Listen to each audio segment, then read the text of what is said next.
Good morning, students. In the last class, we had started with current electricity and we began by knowing the meaning of simple terms like current, current density, resistance, conductance, resistivity, and conductivity. We also learned the color code to find out the value of a resistor. In today's lesson, students, we are going to learn about Ohm's law, which we have already studied in earlier classes. We'll be doing two small derivations. One, finding out the equivalent resistance when they are connected in number one, series, and number two, in parallel. We shall also be doing some applications based on what we have learned. So let us begin with today's lesson. So, dear students, let us start with lesson number 28, which is about Ohm's law and finding equivalent resistance when they are connected in series and parallel. Nobody is going to ask you in the exam what is Ohm's law, but knowing is very important. Ohm's law states that the current flowing through a conductor is directly proportional to the potential difference across the ends of the conductor. Simple language में जितना ज़्यादा potential difference होगा between any two points उतना ही ज़्यादा current होगा. मतलब जो V by I है वो एक कांस्टेंट है और उस कांस्टेंट को हम रेजिस्टेंस कहते हैं. ये गोल्डन फार्मूला है करंट इलेक्ट्रिसिटी का. Why do we call it as golden? Simply because out of the three things, if we know any two things, the third can be easily computed. What I failed to mention in Ohm's law was that there are some conditions that needs to be satisfied for Ohm's law to be valid. For example, temperature must not change. Stress and strain should remain what? Constant. So, just to sing it again, Ohm's law states that the current flowing through a conductor is directly proportional to the potential difference across the ends of the conductor, provided other physical factors like stress, strain, and temperature remain constant. Most important is that V is equal to I into R, and apart from this, अगर हम graph बनाएं between V and I, तो जो graph है वो एक 100% straight line होनी चाहिए पासिंग थ्रू द ओरिजिन. तो कैसे पता चलता है कि whether Ohm's law is valid और not? Graph between V and I straight line होती है पासिंग थ्रू द ओरिजिन. अब एग्जाम में दे आस्क अस कि express Ohm's law in the vector form. तो देखिए हम लिखते हैं V is equal to I into R. उसके बाद रेजिस्टेंस का फॉर्मूला लास्ट वीडियो में आपने देखा, रो L अपॉन ए. उसके बाद हम क्या करते हैं, दिस L को नीचे ले आते हैं और I डिवाइडेड बाई ए एक टर्म हो जाती है.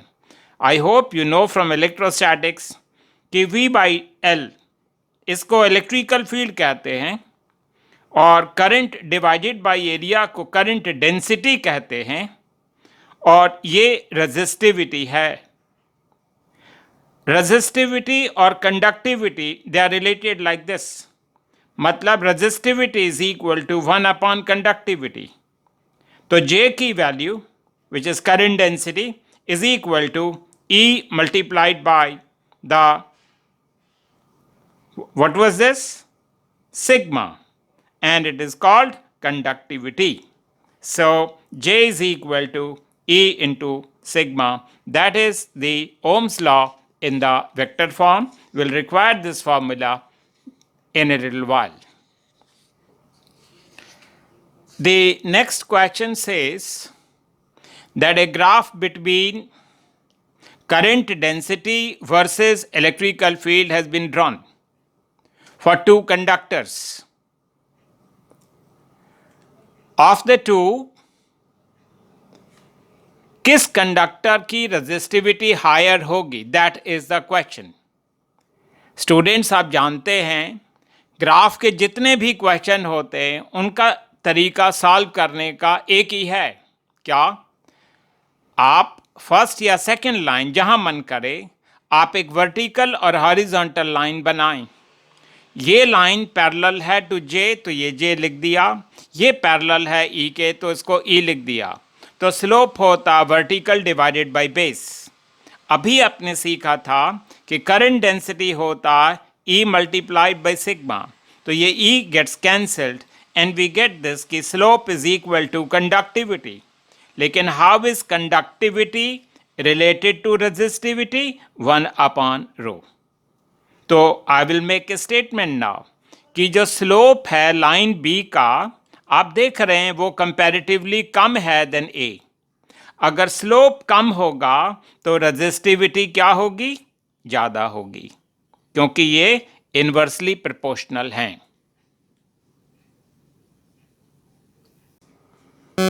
Now we start with the next question. ये है कि state the cases in which Ohm's law would fail. तो in all there are 4 cases जिसमें ओम्स लॉ फेल कर सकता है। मे आई रिपीट अगेन कि ओम्स लॉ ओबे तब होता है जब graph between V and I straight line हो पासिंग थ्रू द ओरिजिन। तो फर्स्ट पॉइंट है कि ओम्स लॉ फेल कर जाता है when the graph between V and I is not a straight line. For example, metals at high voltage. आप देखें यहां एक ग्राफ बनाया है between voltage versus current. Initially ये ग्राफ बिल्कुल स्ट्रेट लाइन है पासिंग थ्रू द ओरिजिन, तो इस रीजन में ओम्स लॉ ओबे हो रहा है। हमने इस लाइन का स्लोप निकालने के लिए एक वर्टिकल और एक हॉरिजॉन्टल लाइन बना ली। यहाँ पे I है तो ये भी I, यहाँ पे V है तो ये भी V, तो स्लोप हो गया I/V। Students, bye Ohm's law I/V होता है 1/R। अब आप देखें जैसे जैसे हम वोल्टेज बढ़ाएंगे वैसे वैसे करंट बढ़ेगा सर्किट में, and if the current increases तो उसकी वजह से हीटिंग होगी और हीटिंग की वजह से टेम्परेचर बढ़ेगा। टेम्परेचर के बढ़ने से resistance is going to increase. अगर रेजिस्टेंस इंक्रीज करता है तो slope must decrease. That's why there is a departure from the straight line और ये लाइन कर्व्ड है। ये 2 मार्क क्वेश्चन एग्जाम में आ चुका है कि explain the departure from the straight line. तो इसकी रीजनिंग क्या है कि हायर वोल्टेज पे करंट ज़्यादा हो जाता है, उसकी वजह से कंडक्टर हीट अप हो जाता है, टेम्परेचर बढ़ जाता है, टेम्परेचर के बढ़ने से रेजिस्टेंस बढ़ जाता है, उस रेजिस्टेंस के बढ़ने से स्लोप की वैल्यू कम हो जाती है। Now let us start with the second point, that is when the graph between V and I does not pass through the origin।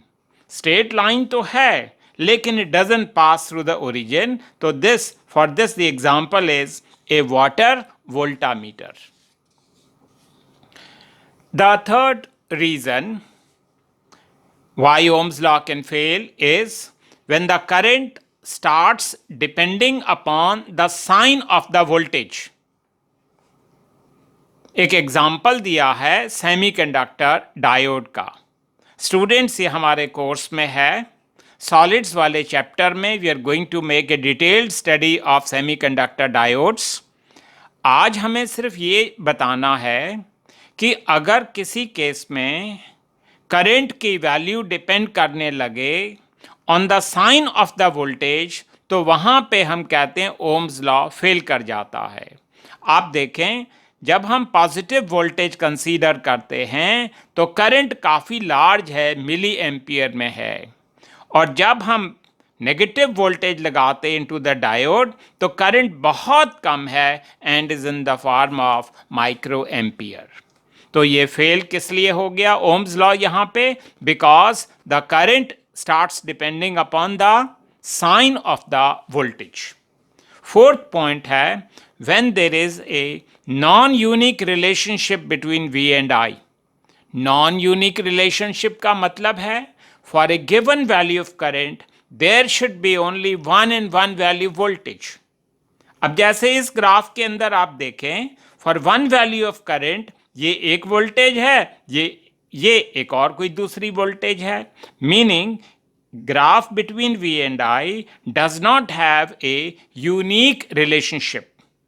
तो ये जो एग्जाम्पल है ये एक सेमीकंडक्टर मटेरियल का है जिसका नाम है गैलियम आर्सेनाइड.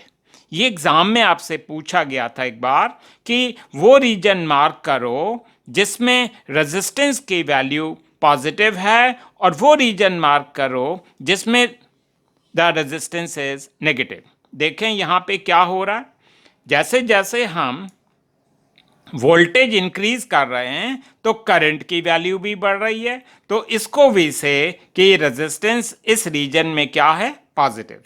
यहाँ पे आप देखें जब हम वोल्टेज बढ़ाते हैं तो करंट की वैल्यू इज व्हाट, डिक्रीजिंग. तो इस रीजन नंबर 2 के अंदर जो मैंने ग्रीन कलर से शेड किया है ये वो रीजन है जहां पे रेजिस्टेंस की वैल्यू इज व्हाट, नेगेटिव. तो 4 रीजंस हैं वाई ओम्स लॉ फेल्स. एक बार सम अप कर देता हूं. जब graph between V and I is not a straight line. दूसरा, when the graph between V and I does not pass through the origin. तीसरा, when the current starts depending upon the sign of the voltage. और चौथा, when there is non-unique relationship between current and voltage. Now in the next question, ये बहुत ही आसान है. I am sure you already know all these things from 10th class. तो ये है equivalent resistance when they are connected in series. यहाँ पे एक रेजिस्टेंस R1 दिखाया है connected to another register R2 and they are connected to a battery of voltage V. जो इसमें मेन बात है स्टूडेंट्स याद रखने की वो ये है कि जब रजिस्टर्स को सीरीज में लगा देते हैं तो जितना करंट यहाँ फ्लो होगा उतना ही करंट यहाँ फ्लो होगा. मतलब करंट सब जगह यहाँ पे क्या होगा, सेम. जब भी किसी रजिस्टर के अंदर से करंट फ्लो करता है तो उसके क्रॉस एक वोल्टेज हो जाती है. एंड बाय ओम्स लॉ वो जो वोल्टेज है वो होता है I इंटू R. इसी तरीके से जब भी कोई करंट किसी रेजिस्टेंस के अंदर से फ्लो करेगा तो there will be some voltage across it and that voltage V2 will be I into R2. Students आपने इलेक्ट्रोस्टैटिक्स से सीखा है कि जितनी वोल्टेज हम अप्लाई करते हैं capital V that is really equal to V1 plus V2. तो वी स्टार्ट विद दिस कि we know total voltage V is equal to V1 plus V2. अब हमने ओम्स लॉ 3 बार लगाना है. V1 के लिए I इंटू R1, V2 के लिए I into R2. And you से ये क्या है, ये तो कैपिटल V है, टोटल वोल्टेज है. तो हमें कौन सा रेजिस्टेंस लिखना पड़ेगा, टोटल तो नहीं कहेंगे, उसको हम इक्विवेलेंट रेजिस्टेंस कह देंगे I into R suffix S. तो क्योंकि करंट सब जगह सेम था वो कैंसिल हो गया. तो सीरीज में the resistors they get added. तो स्टूडेंट्स आप ये सेंटेंस के फॉर्म में याद कर लें कि जब resistors are connected in series they simply get added. Please do not get confused with what you learned in electrostatics. For the time being, we can forget about those things and learn afresh कि resistors के case में when they are connected in series, they get added. यहाँ पे कुछ significant points हैं जो हमें याद रखने चाहिए और रीजनिंग क्वेश्चंस में अप्लाई करने हैं. पहला पॉइंट तो बहुत क्लियर है कि करंट सब जगह सेम होता है, कांस्टेंट. और ये जो वोल्टेज है ये किस तरीके से डिवाइड होती है, यू विल से देखिए फॉर्मूला है V1 is equal to I into R1. I constant है, इसका मतलब voltage gets divided in the ratio of resistance. Voltage gets divided in the ratio of resistance.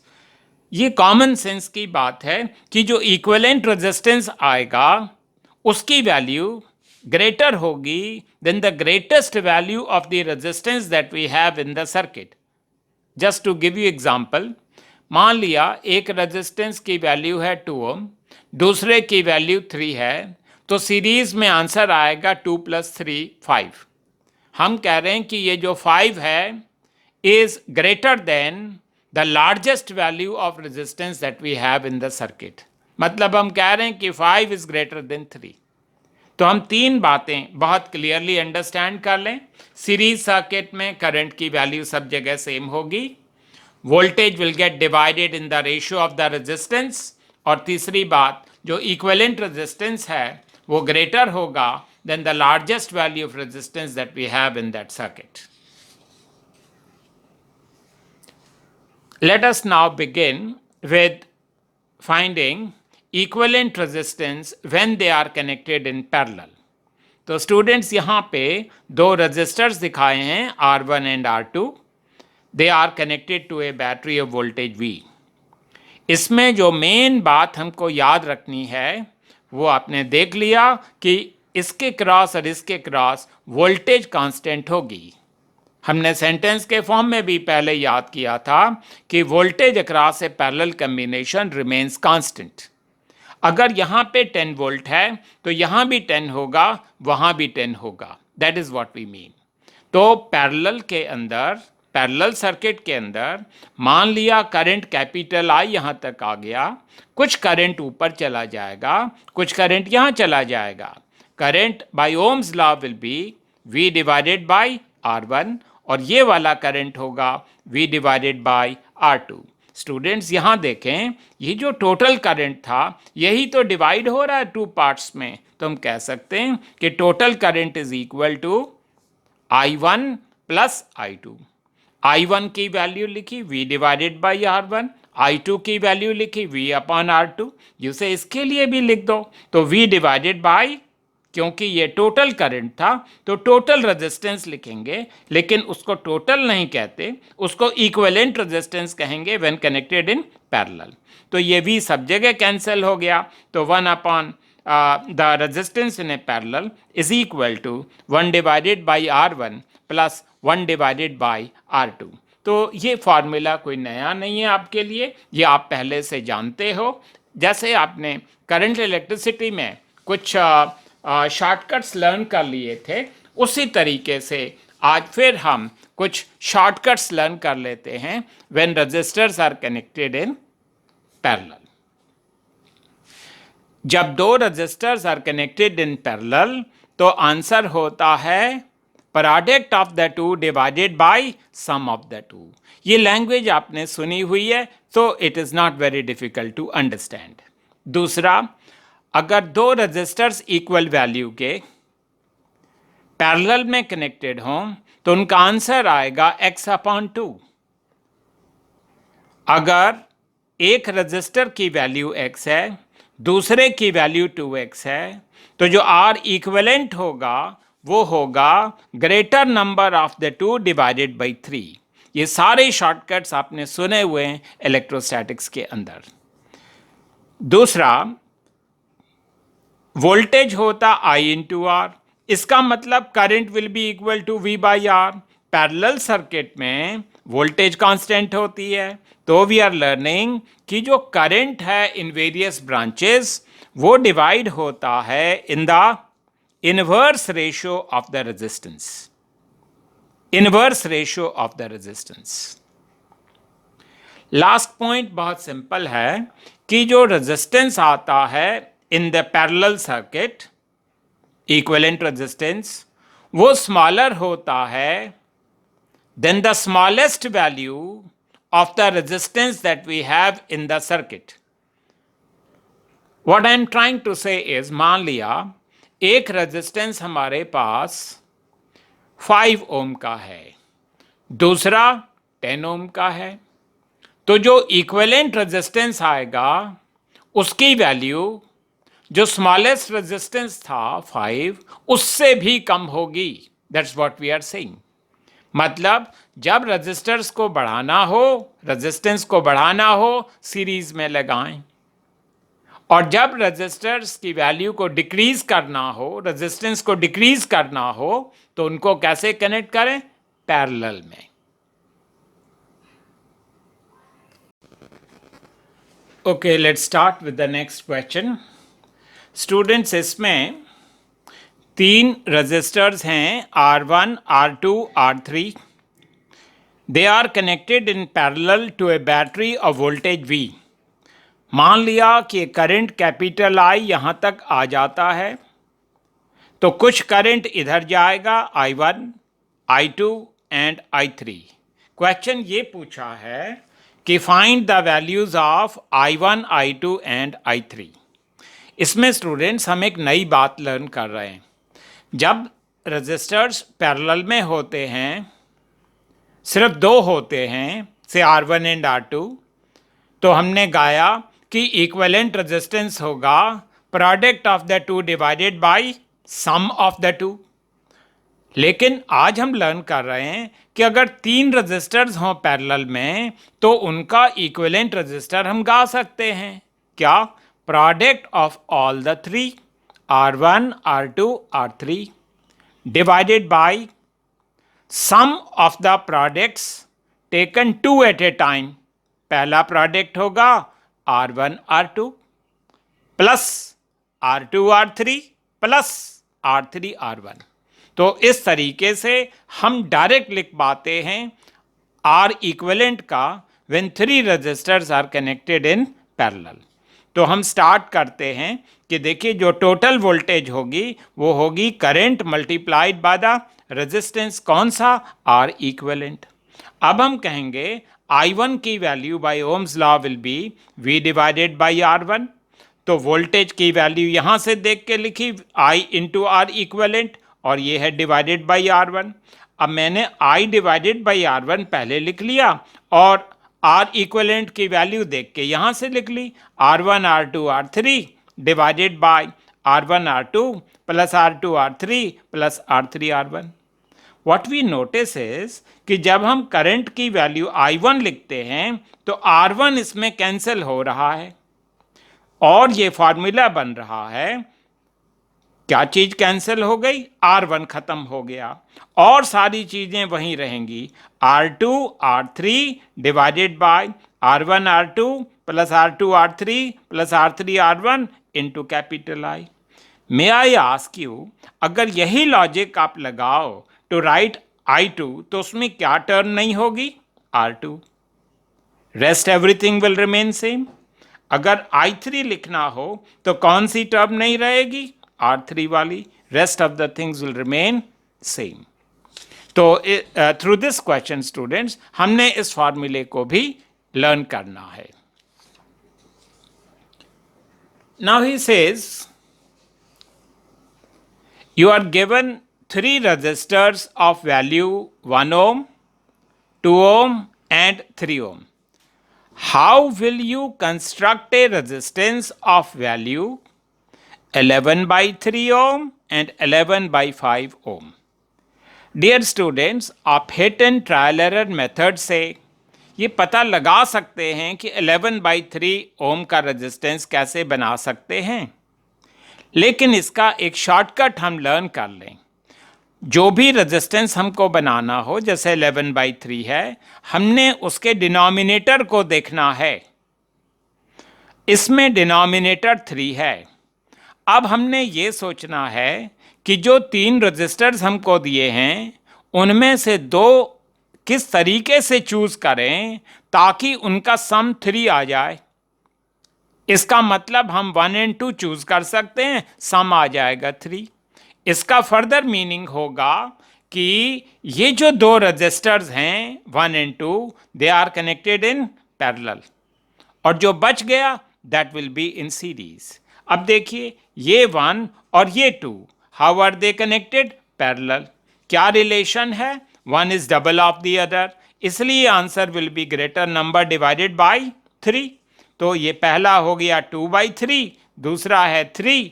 अब how are they connected? Series में। तो R1 की value आ गई 2 by 3 plus 3, that will become 11 divided by 3. Let us begin with the second one. आप खुद भी try करना चाहेंगे? हमें 11 by 5 ओम का रजिस्टर बनाना है। हमने किसको देखना है? डिनोमिनेटर को। इस डिनोमिनेटर को देख के हमने ये सोचना है कि जो गिवन लिस्ट है रजिस्टर्स की, उनमें से दो कोई ऐसे रजिस्टर चूज करें ताकि उनका सम कितना आ जाए? 5। तो इसका मतलब 2 and 3 are connected in parallel, the other one will be in series. ये दोनों they are in parallel. Formula आपको याद है, product of the two divided by sum of the two, 6/5 हो जाएगा ये, और ये 1 है। How are they connected? They are connected in series, तो they will simply get added. If you take the LCM you will get 11 divided by 5। तो इतना आसान था। आई एम रिपीटिंग अगेन, कोई भी रेजिस्टेंस बनाना हो आपने पहले डिनोमिनेटर को देखना है, और जो गिवन रजिस्टर्स हैं उनमें से दो नंबर ऐसे चूज करो ताकि उनका सम बिकम्स व्हाट? डिनोमिनेटर। इसका मतलब वही दो registers are connected in parallel.